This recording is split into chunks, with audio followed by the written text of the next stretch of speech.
We started last week on silver, and we started with a monthly chart. Reason being that by far and away this week, the best performing asset was silver.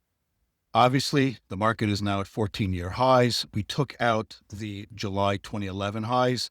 Our next stop is going to be the September 2011 highs, followed by the August 2011 highs. September 2011 highs are 43 and a half or 43 spot 500. The August highs are 44 spot 275. With the market trading the way it is right now, those highs look like they're going to get taken out this week relatively quickly. We could foresee a situation where the market takes these highs out leading up to the announcement on Wednesday. However, we believe at this point, with the market trading where it is and being so close to these highs, it's probably going to kiss them and then potentially back off. We're showing the monthly chart because we want to show how far this market's moved and where it is in relation to where it's been, especially given the time frame of 14 years. So it's something that should be watched for references, because now the market is in a place where it hasn't been in quite some time. So you could see a continuation. However, we're coming into a major event, being the Fed meeting, which potentially has the power to knock the market off a little bit. You have an hourly, a daily, a weekly, a monthly. They're all going in the same direction. So the market is looking fantastic in that regard. Just another thing to note was that you did have on Friday a textbook breakout. Market was smashing its head around this 4230 area. We finally broke through it on Friday with authority well above it. There should be continuation. However, because of the nature of the Fed announcement that's coming on Wednesday, the market potentially could chop around.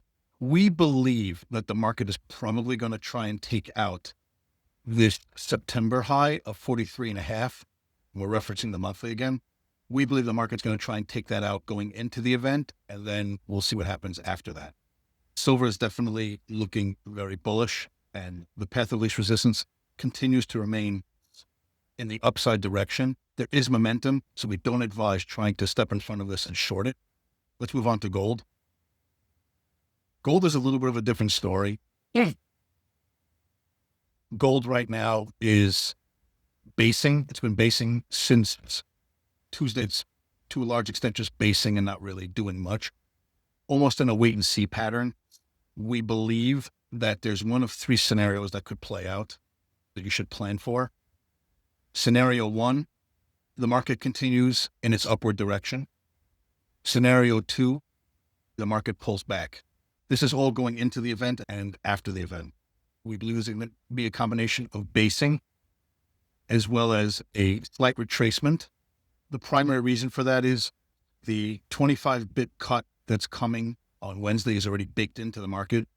If you look at the way gold trades, we believe that it's going to go back into this basing pattern. There could be some movement up or down, but we believe that the market is probably going to live in this upper 36 to mid 37 for quite some time before making another leg towards 38, 3,900. We believe the market is trying its hardest to hold up here. We think the market potentially could get to 4,000. We just think that the path is going to be a little bit more frustrating and choppy. However, with that being said, it's very hard to buy gold up here. The rate cut has been baked in, so we don't think that there's necessarily going to be as much juice in this. We think the better place to be right now is silver.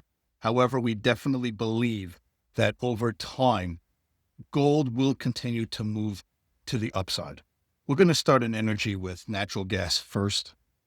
So many of you may be questioning what happened to natural gas this week. It was looking very good going into the week. It was looking good midweek. And then come Thursday, the market just fell out of bed.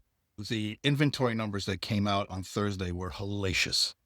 There's no other way of saying it. They were just abysmal, and they caught the market off guard.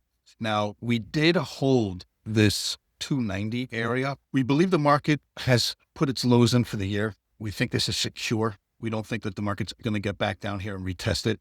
We think the market's going to hold this 290 area, potentially maybe get down to 280 to shake the tree a little bit more. We ultimately believe the market will start to make its move back up to 3.5. It's going to take a little bit of time. Some of the factors that are going to need to come into play in order for the market to make that type of move to the upside is going to be weather, as well as the seasonality aspect of October coming into play. We think it's going to take that in order to get natural gas going. We think it's going to be purely dependent on weather. Now, we think the market potentially will base around the upper $2, lower $3 area, stay in this zone where it's been now. So we marked off about 120 to 290. We think the market's going to live here for a little bit. We expect weather to be the main driver of moving this thing forward. Let's move on to crude. Crude continues to trade in this $62 to $64 range. Nothing is changing in that regard. There are a couple of factors that are coming into the market now that, depending on your viewpoint, you can look at it as either bullish, bearish. One of those factors being there's been announcements by the administration that they want NATO to start levying sanctions on Russian oil, to boycott Russian oil. We think this is all bluster. We don't think that it's going to actually happen. The market cannot withstand losing Russian barrels. And one of the primary reasons for that is demand is not there. Crude so far has been trading in the $62 to $64 range. It continues to chop around in this range. We ultimately believe the market's going to be heading lower and there's going to be a 5 in front of it. Some of the many factors that are influencing our decision-making process is demand is not there. We have OPEC increasing production at the same time the U.S. is decreasing production, yet oil is not really budging to the upside with the lower production in the U.S. Refining margins are relatively healthy. However, it's not on new production. We see the rig counts going down. As we've said over and over again, we believe the market is going lower. The market right now cannot get out of its own way. We're stuck in this range of 62 to 64. We're not really going anywhere. Headlines are having less of an impact. There are some headlines that came out over the weekend regarding the administration and NATO sanctioning and boycotting Russian oil. We don't think that's going to happen. The market cannot withstand that kind of supply shock. Russia is the plus and OPEC plus. So if that were to happen, we think the market gets up to about 67, 68, and that's about it. We think it's all talk. We think the market's going to have a 5 in front of it. The primary reason, as we discussed earlier, is demand is it's just not there. Now, you could say the market is waiting. However, like we've mentioned before, the demand is not there and production is slowing in the U.S., and yet price doesn't go up because, again, the demand is not there. We think as much as oil is out of play right now and out of favor, we think it takes one headline to move oil in any direction. And we ultimately believe that there will be a 5 in front of it. Let's move on to grains. So the first question you may be asking yourself is, did WASDE move the needle in anything? So we're going to start on the hourly in the grain markets. We'll start with beans, then go to wheat, then corn. The short answer is no. WASDE really didn't change anything. WASDE was out, as it sometimes is, was pretty dramatic. However, when you just look out at the daily, nothing really changed in the grain market off of WASDE. Yeah, the market was, at least in beans, was moving up before the announcement. You got some wishy-washy price action after the data hit, and then we were right back to where we were prior to it. So if you just look here, let's go to an hourly. This is leading up to it on the hourly. This is the announcement at noon. Funky price action, right back to where we were right before it. Close somewhat in the area that we were.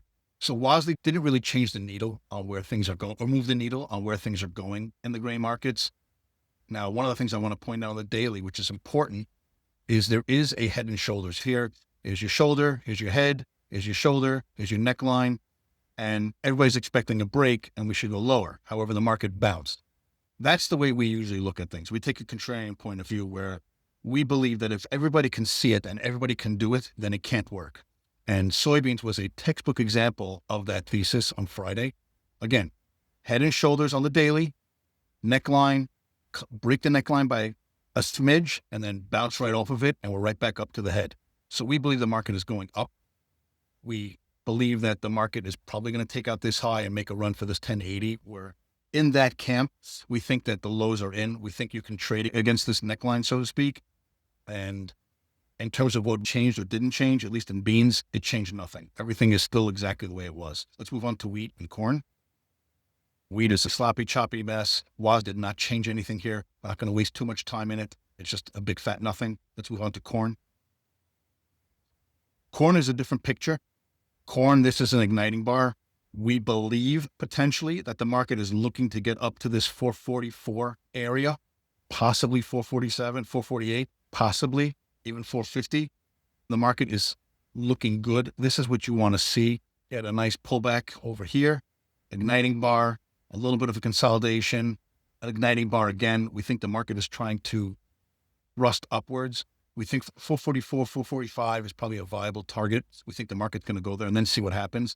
We think in the grains right now, the better places to be are in beans and corn. And for now, leave wheat on the side. Let's move on to coffee. Coffee looking good, igniting bar on Friday, out of this consolidation. We have a target of about 420 to 430 in our sights. We think the market is going to get there. We think it probably gets there this week. The way that it's moving, you can tell from the complexion of the way it goes. Once it gets out of these consolidation ranges, it really goes on a run. All the bullish factors are there. The way the market is right now, there is, for those of you that trade multi-time frame, you do have multi-time frame continuity, hourly, daily, weekly, monthly. They're all pointing in the right direction, which is up for right now. We think the market has momentum to it, and we think the market is going to get through this 400 with ease. And we even believe 410 will probably get through it. We think we're going to be somewhere in the 420 to 430 area within the next week or two. We see it coming. There's momentum there. Therefore, we think coffee is the best play in the softs as well.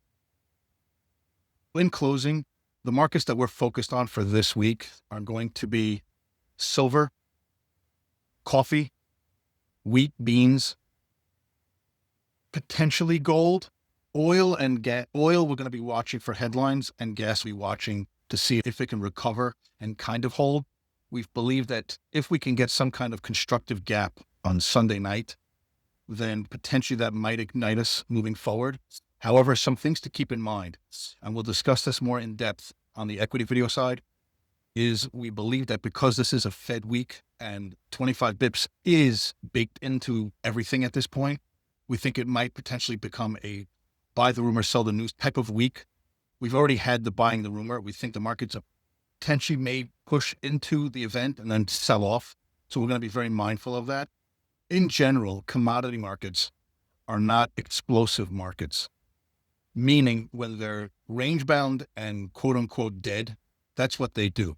When they trend and they go, they go. You have to understand the environment with which you're in, as well as the market that you're trading. If it's not there, then don't waste too much time sitting there trying to fit a square peg into a round hole. At times, commodity markets will go and they're amazing and you can really, really do well. But there are other times where they're more range bound and choppy and you have to take your foot off the gas and realize the environment that you're in. Thanks for watching, and we'll see you on the next one.